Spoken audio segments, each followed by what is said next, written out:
Play store থেকে InShot app download করার পর ইনশটে ক্লিক করব। তারপর এমন ইন্টারফেস দেখা যাবে। ভিডিও, ফটো যে কোনো একটায় ক্লিক করব। তারপরে এমন ইন্টারফেস দেখা যাবে। নিউ অথবা প্লাস চিহ্নে ক্লিক করব। এখানে বাঁ দিকের কর্নারে কালো রঙের ব্ল্যাক অথবা ফটো ভিডিও যে কোনো একটায় ক্লিক করতে পারি। তারপর নতুন ইন্টারফেস পাবো। এই ধরনের ইন্টারফেস পাবো। বাঁ দিকে কর্নারে ক্যানভাস নামের চিহ্ন দেখতে পাবো। এখানে ক্লিক করলে ক্যানভাসে ক্লিক করলে ভিন্ন ধরনের রেশিও সুবিধা হিসেবে যে কোনো একটা ক্লিক করব। আমি 16:9 ক্লিক করলাম।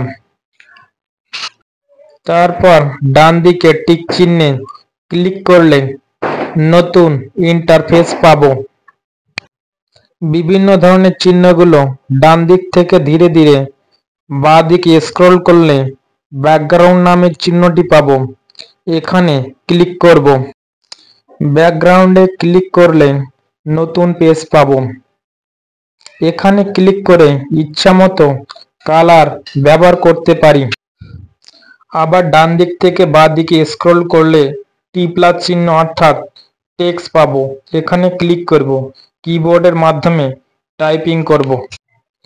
এখানে লাল গুণ চিহ্নের মাঝে বক্সের মধ্যে লেখাগুলো 2 আঙুল দিয়ে চেপে ছোট বড় লেখার লাইন করা যায় স্ক্রিনের সাইজ অনুসারে।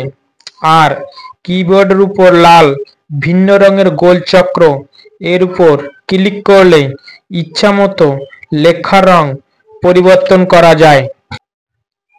ঠিক এইভাবে লেখাগুলো লেখা যেতে পারে। টাইপিং করা কমপ্লিট হয়ে গেলে ব্যাকগ্রাউন্ড অথবা টাইপিং করা সবুজ অংশ ধীরে ধীরে স্ক্রল করে মাঝামাঝি দাগের বাঁ দিক থেকে ডান দিকে আনতে হবে। আর স্ক্রিনে টাইপিং করা কবিতা অথবা গল্প উপরের থেকে ধীরে ধীরে স্ক্রল করে নিচে আনতে হবে। টাইপিংয়ের একটা অথবা দুটো লাইন যেন দেখা যায়। এরপরে ডান দিকে টিক চিহ্নের পাশে উল্টো ত্রিভুজ প্লাস চিহ্নে ক্লিক করে স্ক্রল করে সবুজ অংশ ধীরে ধীরে ডান দিক থেকে বাঁ দিকে নিয়ে যেতে হবে। তারপর আবার প্লাস চিহ্নে ক্লিক করে ধীরে ধীরে স্ক্রিনের লেখাটা উপরের দিকে স্ক্রল করে যেতে হবে। অবশেষে টিক মারতে হবে। রেকর্ড করতে চাইলে রেকর্ডের মাইক বাটনে ক্লিক করলে 3, 2, 1 সংখ্যা আসার পর রেকর্ড হতে থাকে। উপরে এক্সপোর্টে ক্লিক করে ডাউনলোড করতে হবে। কিছু সময় পর এই ধরনের ইন্টারফেস দেখা যাবে। সেভ করে নিতে হবে।